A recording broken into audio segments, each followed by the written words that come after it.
다음 또 달러 얘기를 사실 미국 시장을 하면은 우리가 얘기를 안 할 수가 없어요. 그럼요. 전 세계 그 기축통화고 제일 많이 영향을 받는 거고요. 이런 달러의 등락도 잘 지켜봐야 하는 이유가 있을까요? 굉장히 중요하고요. 어떻게 보면 그 금리만큼의 큰 영향을 미치는 게 US 달러죠. 아까 사회자님께서 말씀해 주신 대로 달러는 또 특이하게 기축통화지 않습니까? 네.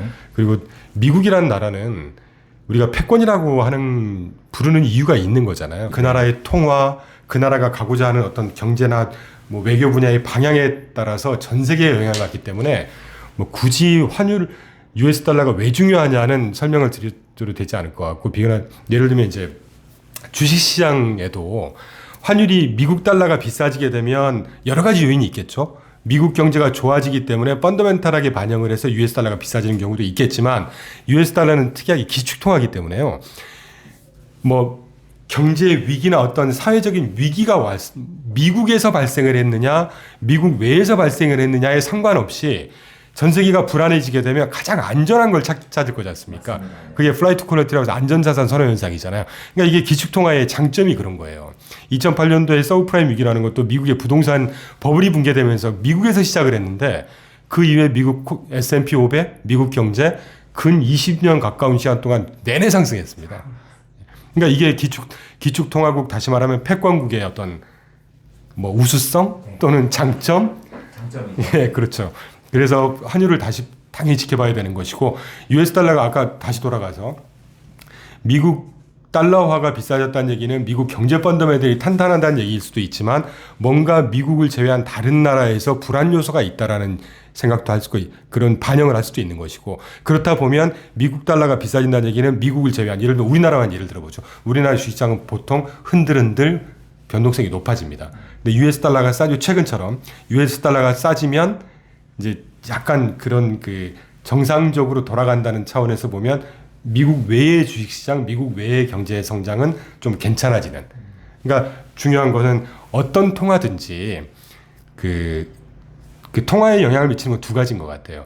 그 나라의 펀더멘털이 얼마나 양호하냐 좋으냐, 그럼 그 나라 통화는 올라갈 것이고, 그거 외에 수급에 영향을 받겠죠. 근데 이 수급이라는 건 주식하고 똑같은 것 같아요.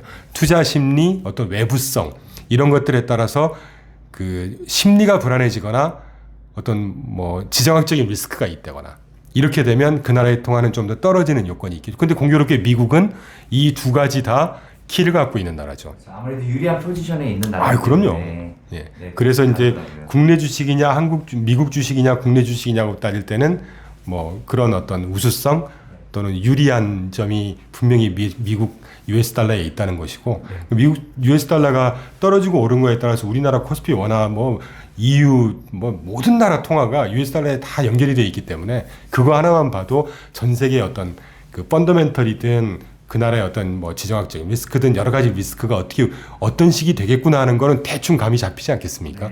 그 정도만 우리가 빨리빨리 분위기 파악을 할 수 있다고 하더라도, 아주 그 세상을 살아가거나 또는 이 사회생활을 하거나 글로벌 사회에서 살아갈 때는 모르는 것보다는 아는 게 훨씬 더 유리하겠죠. 대표님 또 다음 질문 해볼게요. 네. 이번에는 중국에 관한 이야기 좀 해볼까 하는데, 최근에 중국이 지금 제로 코로나에서 위드 코로나로 전환했잖아요. 이제 두 가지 얘기가 있습니다. 중국 경제가 이제 오픈했으니까 살아날 거라고 예상을 했었는데, 최근에 지금 그런 뉴스를 해서 다시 또 패닉이 올 수도 있다. 더 큰 패닉이 올 수도 있다. 이런 두 가지 이야기가 있는데, 대표님은 어떻게 이렇게 보시고 계세요? 저는 이제 코로나 관련해서 말씀을 드리기 전에, 네. 그 미국과 중국의 지금 미국 중국의 패권 전쟁에 지금 초입인 거잖아요. 초입이라기보다는 시기적으로 보면 2017, 18년도부터 시작을 공식적으로 했으니까 이제 제대로 붙을 것 같아요. 제가 봤을 때. 앞으로 격화되겠죠. 네네. 근데 격화되는 거는 군사적인 충돌은 아마 없을 거고요.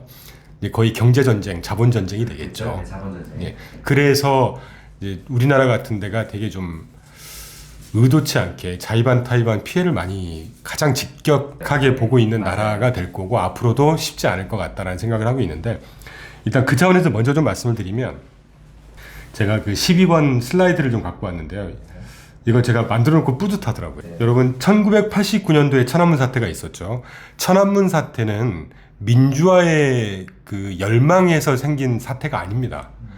제가 운 좋게 지금 갑자기 그 생각이 나는데 대학원 다니면서 운 좋게 외교통상부에서 인턴을 몇 개월 했거든요. 그때 일했던 부서의 과장님께서 중국통이셨어요. 그래서 저한테 책을 한 권을 주세요. 이거 번역해서 독후감 한번 써봐. 그게 미중 관계를 분석한 책이었어요, 그때. 그리고 그때 정책이 어떤 정책이 있었냐면 그 과장님께서 저한테 말씀해 주시는 게 서해 대개발 국책사업이라는 얘기를 해주세요. 그러니까 중국의 경제 상황이나 앞으로 갈 길을 보려면 그때부터 복귀를 해야 된다는 얘기인데 아주 간단히 말씀드리면 중국이 2001년도에 미국에 의해서 그 전 세계 자유무역 시장 WTO 가입되면서 자유무역 시장으로 들어왔습니다. 그 전에 공산화된 중앙 집권적인 나라에서 경제 성장을 구가를 해줘야 되잖아요. 왜냐하면 일자리를 줘야 되고 젊은 사람들한테 불만이 없게 만들어줘야 되니까. 근데 중국은 아시겠지만 보시는 방향에서 다 동쪽 해안 지대만 개발이 돼 있단 말이에요. 맞습니다. 뭐 신천, 베이징, 네. 베이징은 수도니까 네, 뭐 이런 식으로 해안 지대만 다. 네, 맞아요. 그러니까 이 동쪽으로만 집중이 개발이 편중이 되다 보니까 인구는 그때 당시 15억이었어요. 15억인데 실제 실업률이 그때 뭐 20-30% 정도 됐었을 거예요. 아마 제가 얼핏 기억나기로. 엄청나네요. 그러면서 이제 이 젊은 사람들이 다 이제 도시화되다 보니까 도시로 왔는데 사람이 워낙 많으니까 자 우리가 보통 경제활동 인구라고 하면 경제학적으로 한 30% 보거든요. 네. 15억에 30%면 4억 5천에서 5억 정도의 젊은 사람들의 일자리가 있었겠습니까? 실업률이 20% 30% 창궐합니다. 그때 같은 지역에서 도시화로 가서 일자리를 찾았는데 나는 거지 같은 생활을 하고 있는데 거지로 생활을 하고 있는데 어떤 친구들은 돈을 잘 벌고 있고 이러니까 젊은 사람들이 불만이 팽배했던 거예요. 그게 일자리 달라고 생긴 게 천안문 사태입니다. 그래서 제가 밑에다 이름을 달았. 근데요. 그때 당시에 1인당 중국의 GDP가 284달러였어요. 284요? 예. 야, 그럼 10분의 1이구나. 1인당 1년 GDP, 1인당 GDP 284달러, 우리나라 지금 13,000달러 정도 되고요. 네. 지금 중국 최근 2022년 11월 기준으로 중국의 USD 1인당 GDP가 12,500불입니다. 그러면 몇 배가 어마어마하게 상승을 했죠. 자, 문제는요. 이렇게 1인당 GDP가 상승을 하고 먹고 살만하고 하다 보면 사람들은 자유를 갈망하게 되고 자유로운 소비를 갈망하게 돼 있어요. 네. 그러면 경제 구조나 지배 구조는 풀어줘야 됩니다. 항상 그렇게 해왔어요. 모든 나라들이. 공산국가 몇 개만 빼고. 그런데 어떻죠, 중국은? 지금도 20-30년 전에 중앙집권 통제사회를 그대로 유지하고 있어요. 공산당 특선상이죠. 네, 그렇죠. 그때 당시에는 제가 영어로 쓰면서 뿌듯했는데 feeders였어요. 구호가. 일자리 줘, 먹여 살려, 우리 먹고 살아야 돼. 근데 지난 11월 15일부터 지금 계속 백지 시위하고 있지 않습니까? 백지 시위가 일자리 달라는 시위 아니잖아요. 네. 통제하지 마. 네. 우리 자유롭게 해줘. 프리어스라는 얘기거든요. 여기에 수긍하지 못하면 중국 사회는 경제는 뭐 주식시장이나 경제를 얘기하기 이전에 중국 사회는 되게 큰 경랑으로 빠져들 염려가 있습니다. 제가 조금 자랑 섞어서 제가 한 3-4년 전에 증권사 근무를 할 때 그 미국의 가장 큰 헤지펀드 하우스의 한국 대표님이 사무실에 오셨어요. 오시면서 그 회장님을 모시고 오셨더라고요. 그래서 대화를 하면서 중국 얘기가 쭉 나와갖고 중국이 뭐 어떻다면서 어떻게 생각하니 그래서 제가 그랬어요. 중국은 아마 천안문 사태 같은 천안문 크라이시스라고 하는 천안문 사태 같은 사회적인 그 소셜 라이엇이 한 번 더 올 수도 있을 거다. 물론 제가 팬데믹 예상은 못했죠. 지금 이게 소셜 라이엇 아니겠습니까? 맞습니다. 그러니까 제가 그때는 팬데믹이나 경제를 놓고 생각하지 않고 방금 말씀드렸던 1인당 GDP가 지금 몇십 배가 떴어요. 근데 통제는 계속 똑같이 낙후된 시스템을 하고 있어요. 그러면 이거는 분명히 어딘가에서 균열이 생깁니다. 민중이 그렇게 좌시하지 않을 거예요. 그러니까 일단 그런 측면에서 말씀을 드리고 싶고